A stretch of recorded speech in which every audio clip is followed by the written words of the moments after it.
사랑의 교회 찬양대가 참 잘해요. 그런데 우리 교회가 더 잘해.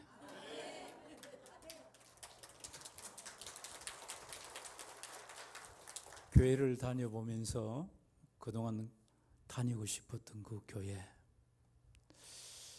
참 멋지게들 있고, 그런데 우리 교회 성도들보다는 덜 멋이 있어요. 옆에 우리 인사 나눕시다. 같이 있어서 감사합니다. 참 궁금하시지요? 박 목사가 어떻게 살아가는가? 알콩달콩 살아가요. 알콩달콩. 농막에서 참 재미있어요. 얼마나 재미있는지. 목회도 보람이 있고 기쁜데 농사도 정말 기쁘고 즐겁고 몸도 건강해지고 알통도 생기고 참 좋아요.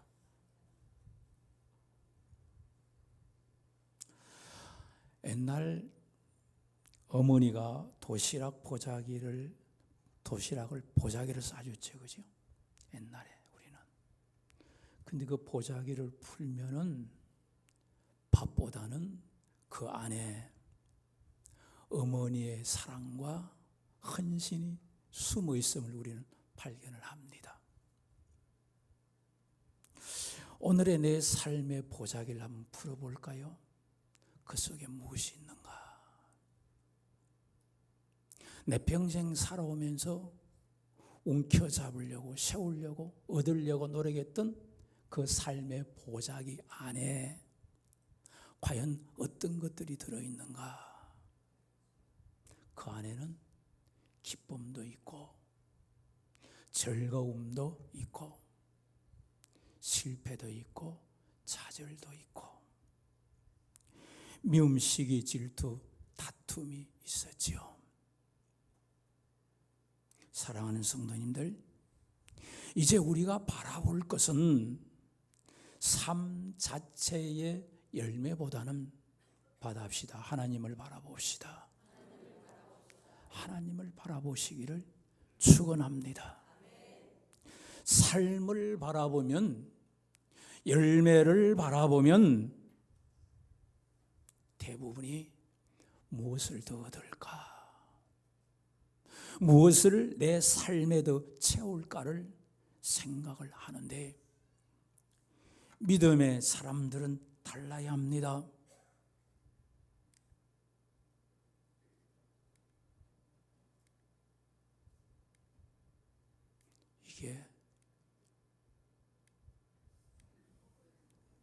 이걸 왜 넣었어? 넘겼어야지.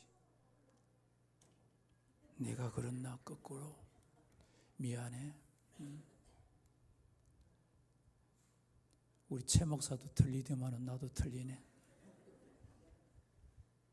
읽어봅시다. 무엇을 남기며 살까? 무엇을 감사하며 남길까? 우리 후대가 볼 나의 삶의 보자기,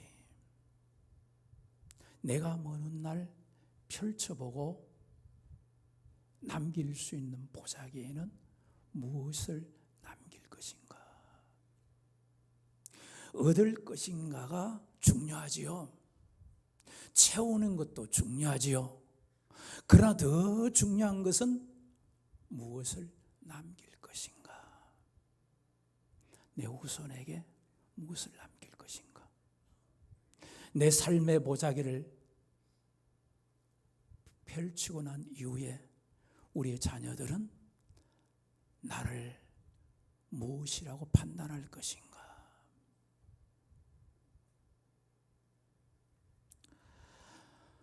우리의 삶의 보자기를 펼쳐서 주님께 드릴 때 주님이 뭐라고 말씀하실까?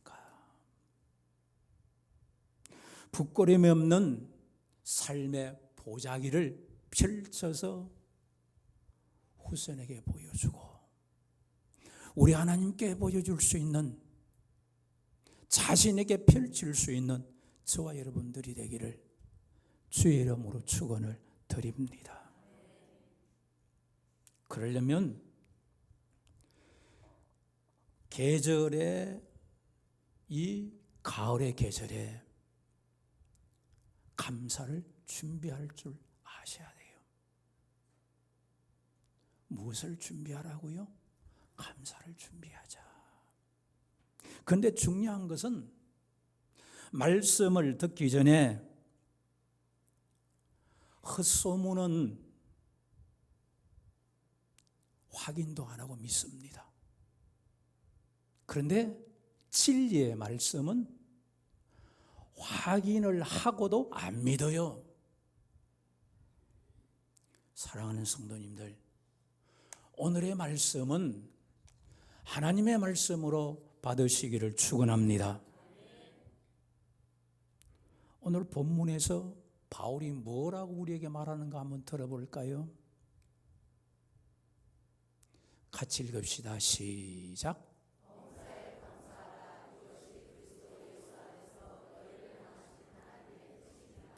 범사의 모든 상황 안에서 좋은 일뿐만 아니라 나쁜 일, 어려운 중에서도 감사하라.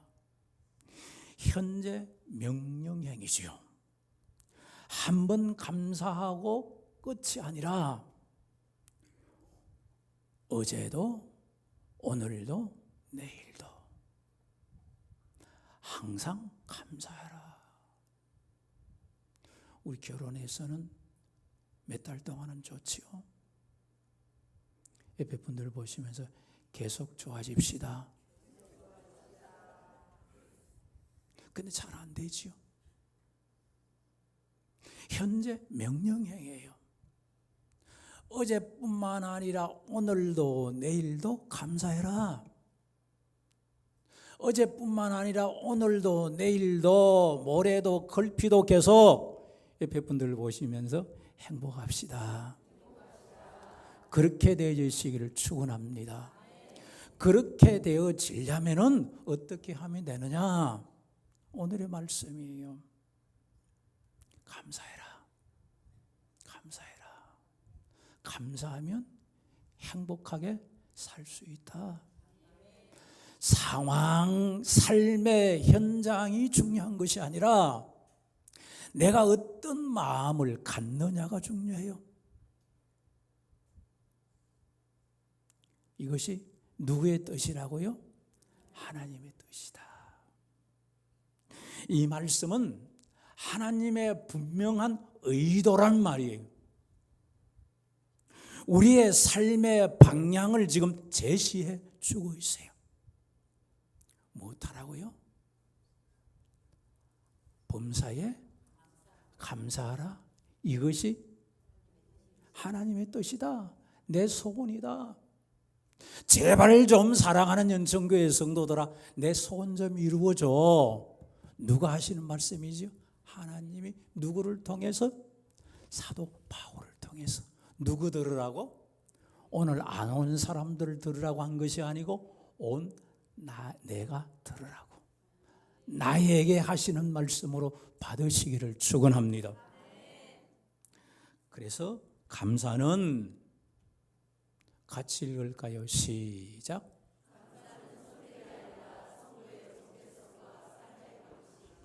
감사는 필수 과목이에요.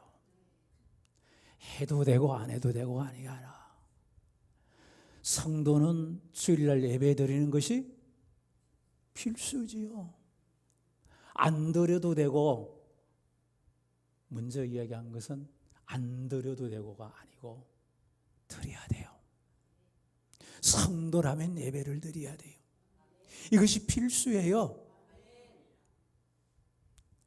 내일을 기약할 수 없는 우리에게 하나님은 오늘, 내일, 지난번처럼 처음 결혼해서 남편에게 감사하고 아내에게 감사했던 것처럼, 처음 교회 와서 등록할 때 눈물을 흘리면서 하나님께 감사했던 것처럼 받아합시다. 오늘도 내일도 무엇하라?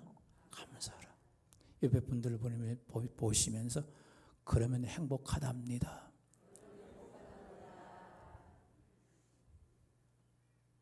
자, 그러면 삶의 현실에서 어떻게 어디에서부터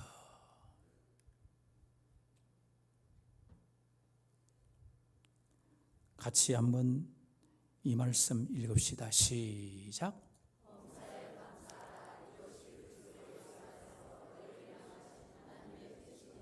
아멘. 같이 읽을까요? 시작. 많은 사람들이 감사하지 못하는 이유가 뭔 줄 압니까? 너무 큰 것을 바라서 그래요. 너무 큰 것을 바라보아서 그래요. 작은 것에 감사하시기를 축원합니다. 이 감사합니다, 미안하다는 말을 못하는 사람들이 있을까요, 없을까요? 있더라니까요.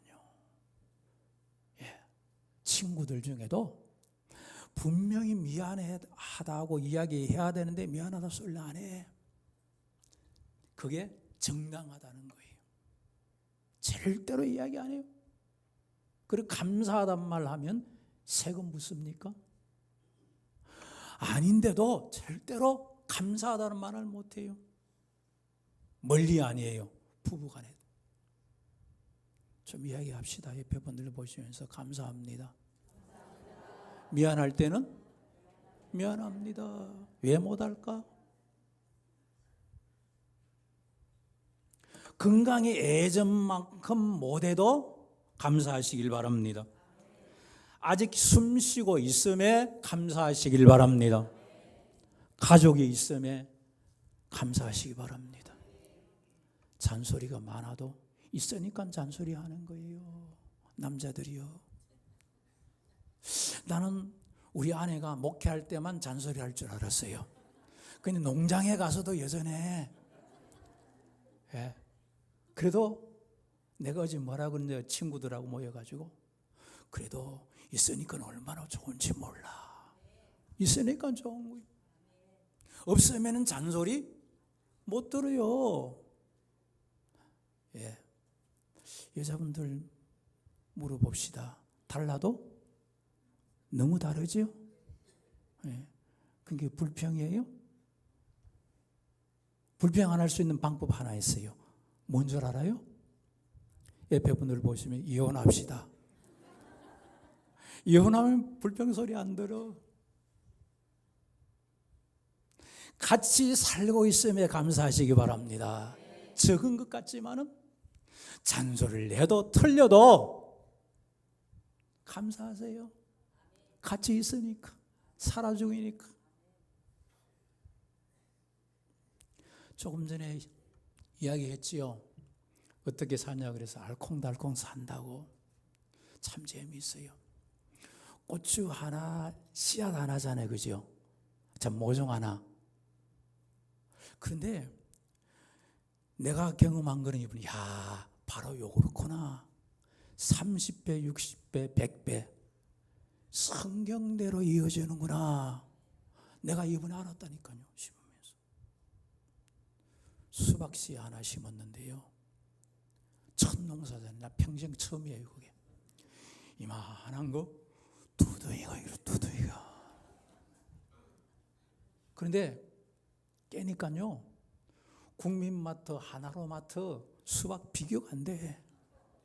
얼마나 단지. 요즘 그 호박 요만한 거 하나 형사님 얼마인 줄 알아요? 모르지? 1200원 하더라니까. 1200원 요만한 거. 야, 하나님께 얼마나 감사한지. 하나님 너무너무 감사해요. 그리고 실장도 오늘도 우리 연천교회 못 올 걸 왔어요. 왜냐하면 이번 한 달 동안 어느 교회에서 주일로 오전, 일부, 2부, 오후 수요일 날 한 달 동안 목사님, 그리고 또 2달, 3달 갈 수 있습니다. 원래 그렇게 약속을 했어요. 그런데 워낙 안 오다 보니까 최 목사가 이상한 소리를 해가지고 그래서 오늘 왔어요 내가. 그리고요 한 달에 한 번씩 우리 교회 올라고 그랬잖아요 내가 처음에. 근데 지금 한 달에 한 번 이상 꼭 가요 제가. 이거 보니까 계산을 해보니까 어떤 교회는 새벽 기도에 와서 특별 새벽 기도에 인도해 달라고 그러고. 그러니까 좀 박 목사도 좀 괜찮은 것 같죠, 그죠? 이게 다 우리 연천교회 성도들이 기도해 준 덕분인 줄로 압니다. 참 고마워요. 그래서 모든 걸 다 퉁친다 그래야죠. 이럴 때는 퉁쳐서 옆에 분들 보시면서 감사하면서 합시다. 감사 노래도 있잖아요. 아침에도 감사, 저녁에도 감사, 농막에서도 감사. 작은 감사가 모여서 인생의 계절을 풍성하게 만들어줍니다. 70만으로도 잘 사는 사람들이라는 인터넷 글을 보면은 그들의 공통점이 하나 있어요.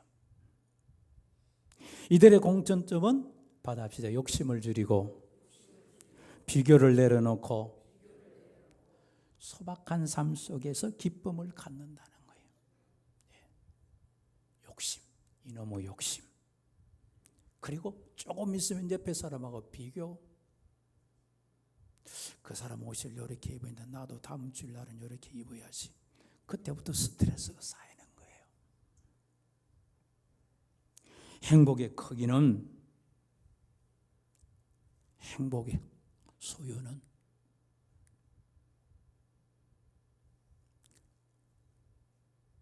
이게 좀 안 했어.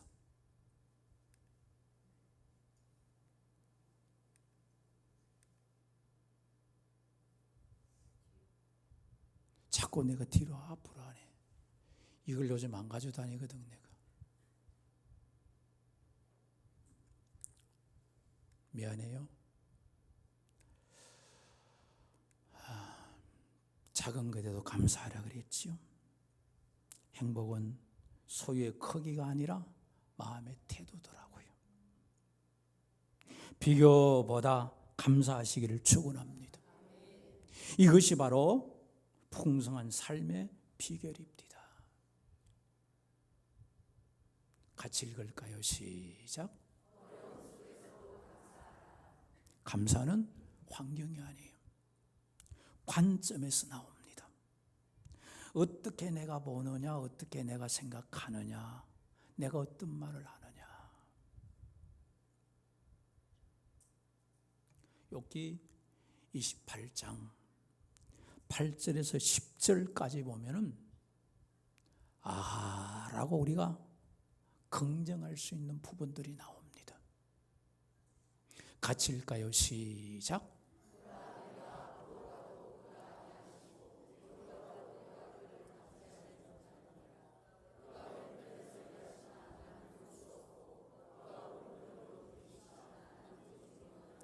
본문은 원문 직역이에요.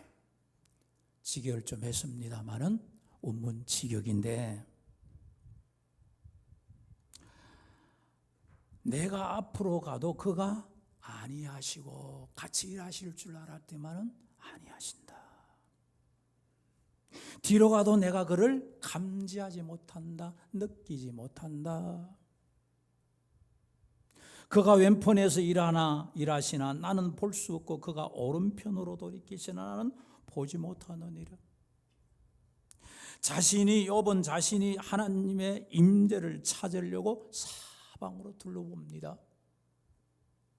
그런데 하나님은 전혀 느낄 수 없고 영적인 부재, 영적인 어두움을 경험하면서 앞으로 가도 뒤로 가도 삶의 전후 좌우 어디에서도 하나님을 찾을 수가 없구나.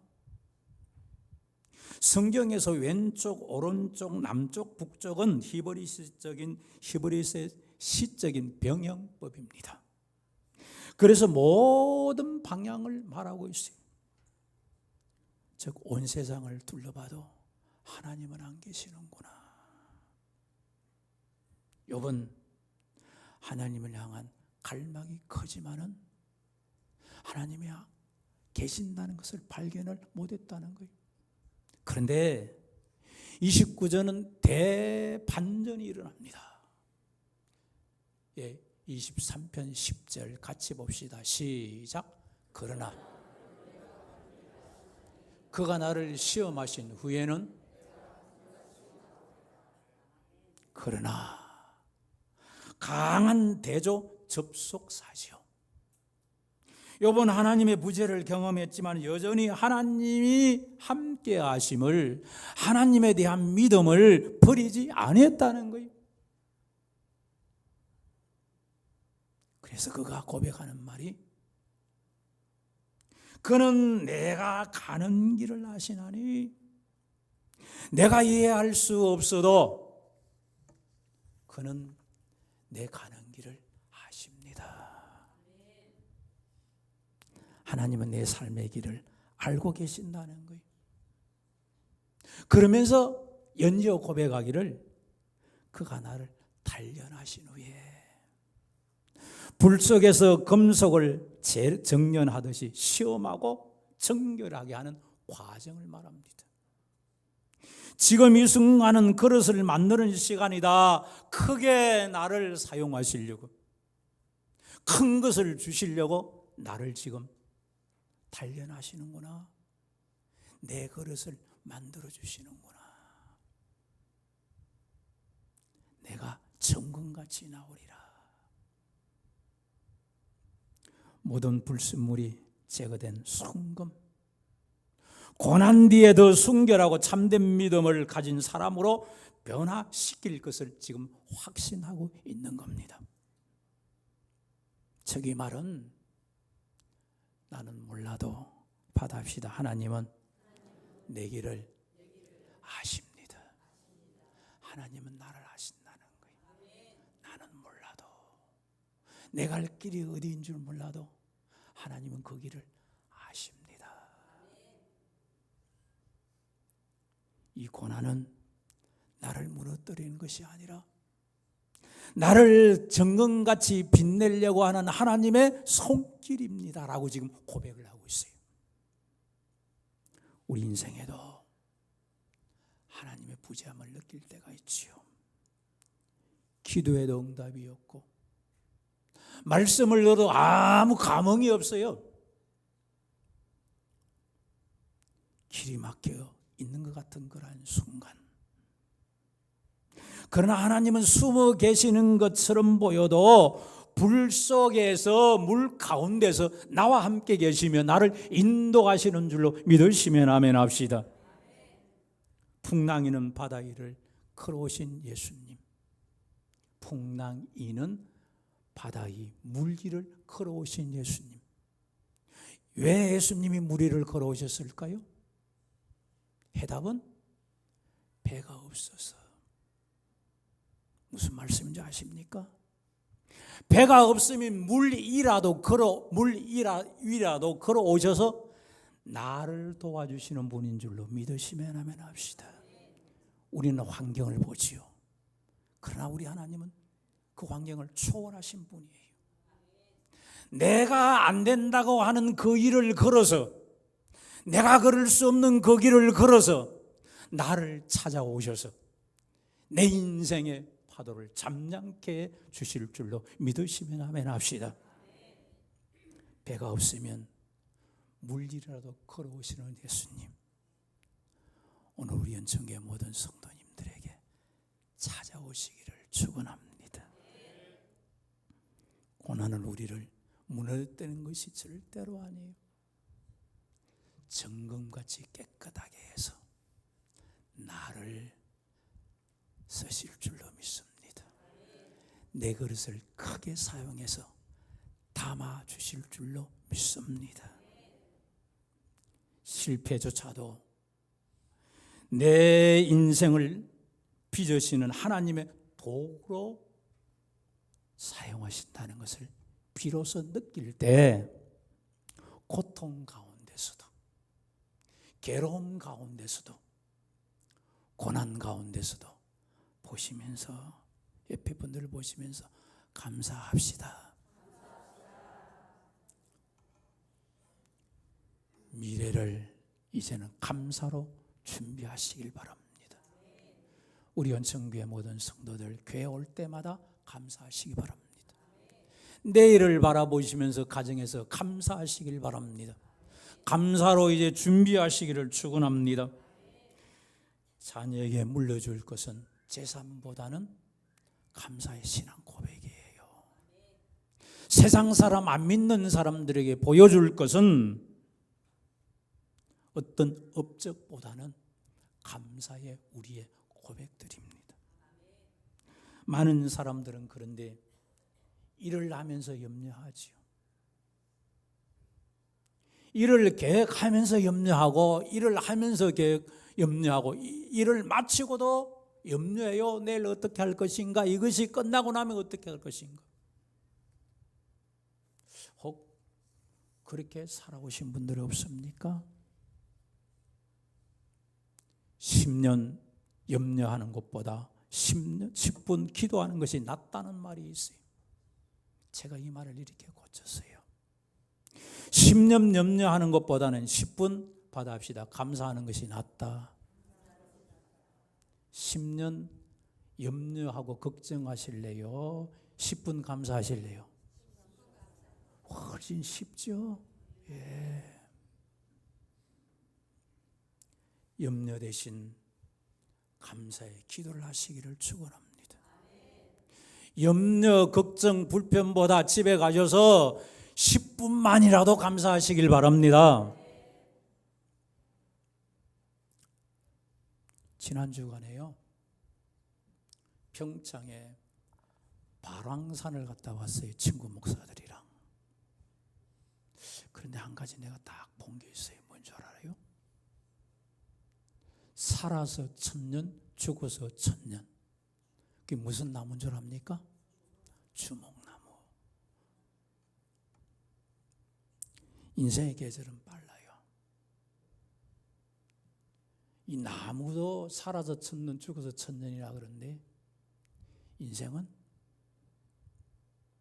봄 같은 소년기가 지났나 싶으면 여름 같은 청년기, 여름 같은 청년기가 끝났나 달려간다고 생각하는데 벌써 가을 같은 중년기. 제가 이렇게 71살 될 줄 몰랐다니까. 그런 게 벌써 71. 우리 권사님들, 제가 처음 우리 교회 왔을 때 새댁들 같았는데 벌써 뒤에 앉아 계시면서 그냥 무슨 말씀 전하는지 모르고 그냥 꼬박꼬박 주무시고 그래요. 오늘 기도한 안장로님도 그때는 청년 같았는데 뭐라 그런 줄 알아요? 목사님, 저도요 그 다음에 이야기 안 할게요. 어느 계절에 있든 그 계절마다 감사로 채우시기를 축원합니다. 감사로 준비하시기를 축원합니다. 그때 우리 인생은 하나님 앞에서 빛날 줄로 믿습니다. 오늘이 감사로 시작되어져야 내일이 감사의 열매로 맺혀져요. 볼까요? 같이 읽읍시다. 시작.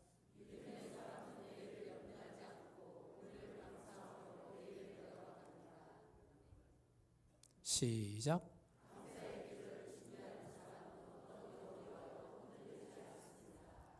내 삶에는 겨울이 없을 줄 알지요? 없을 것 같죠? 그죠? 지금은 없을게 아마. 근데 조금 있어봐. 눈 몇 번 끔뻑끔뻑 하고 나면 내 인생에도 겨울이 와요. 내 삶에도 그래요. 항상 봄 같지요. 항상 여름 같지요. 그런 언젠가는 겨울이 와요. 겨울을 잘 준비하시기를 바랍니다. 그러기 위해서는 감사로 준비하셔야 돼요. 그럴 때 오히려 더 빛나는 정금 같은 믿음으로 서게 되어지고 이 땅에서 행복하게 살아갈 줄로 믿습니다. 같이 읽고 마칩시다. 시작.